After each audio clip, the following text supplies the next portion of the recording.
guys, it's Robin, RsIslandCrafts, and welcome to my craft room. This week I have a little bit of a hodgepodge of stuffed animals for you. Let me take these guys out of the way and we'll start with this one. He is a paid-for pattern. Once again, any of these links that you want to look for if you want to make them yourselves are going to be down in the description. This was an interesting type of pattern for me. This was one of the ones I believe I struggled with it just a little bit because it was a new way of doing things for me and it was a knit stuffy. So I did have a couple little issues here and there, but I think he came out really cute. I've also used this design many times to make a, is it Nightmare Before Christmas? The Jack Skeleton. This pattern works great for Jack Skeleton, guys. I've made several of these for Robbie and his friends, or for Robbie to give to his friends, I should say. So these are really fun, but this guy's a pumpkin head and he's a little shelf sitter, and if you kind of lean him up against something, he'll sit down, and his little leafy legs, they dangle off the edge of the table and everything. It's a relatively quick project because the biggest part is his head and the rest is really kind of easy. These are I-cord arms and legs, so they go really quick. A lot of mindless knitting, so it's fun. And I've always loved the little leaf shape. I've seen this pattern in a lot of different things, so I thought it made it really great for their little feet and hands. So there's my pumpkin dude.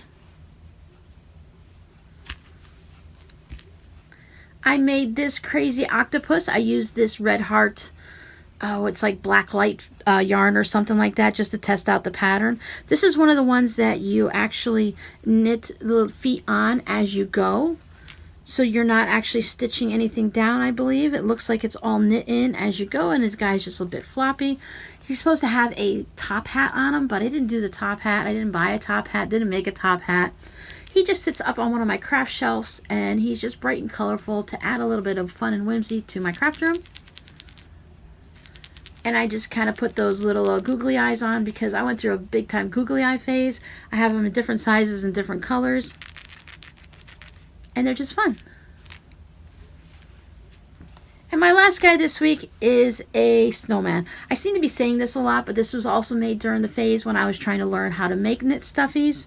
I did struggle with him just a little bit because I had just really been starting to learn how to knit beyond just making dishcloths and scarves. So it was really fun to try to figure out how to make the hat. Even the pom-pom. Pom-pom's pretty good, Robin. You did good back then. He has his fun scarf, his little carrot nose and his coal eyes and his little buttons. It took me a while. I don't have a list. I can't link to this pattern.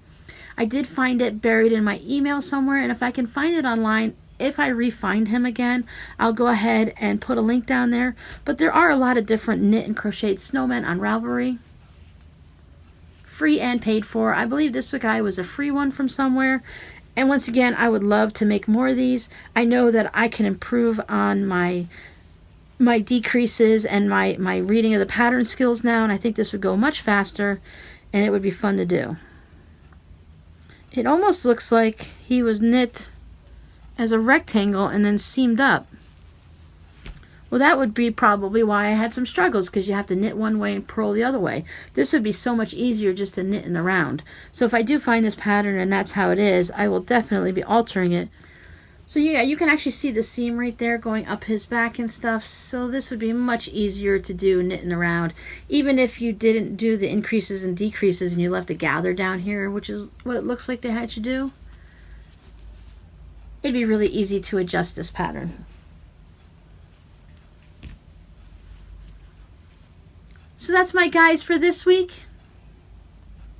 I have one more week of little stuffies to show you. As always, remember to go ahead and check up in the iCard for your Flashback Friday sewing tutorial video, and I'll see you guys next week. Bye!